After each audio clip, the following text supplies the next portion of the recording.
Дали знаете како во Втората светска војна беше спасен скапоцениот иконостас од Скопската црква Свети Спас?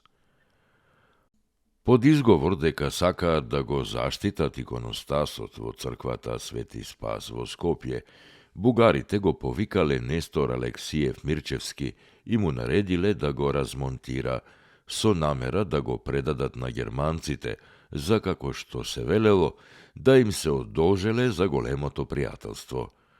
Нестор оттаму отишол право во генералштабот на германската команда и на течен германски јазик им се обратил со зборовите: "Зошто сте дојдени и што сакате од нас?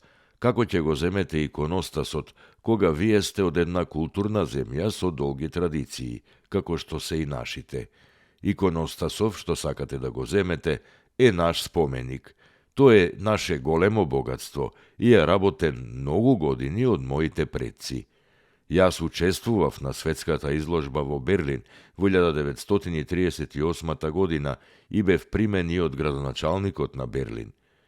Како резултат на ова обраќање од Нестор во генералштабот, германците покажале разбирање. Не го зеле спакуваниот иконостас, туку го пренеле во трезорите на тогашната Народна банка.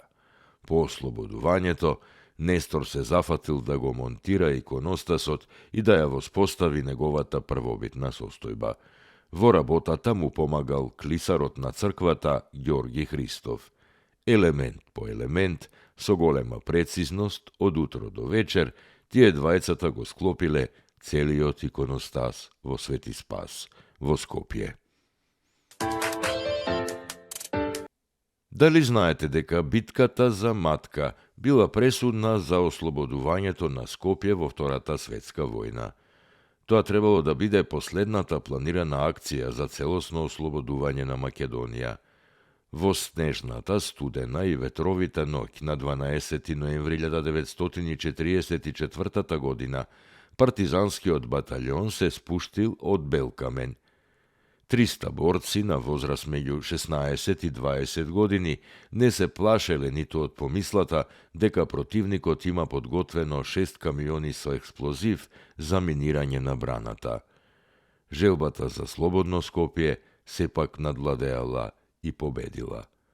Во борбата за Матка загинале 12 македонски борци.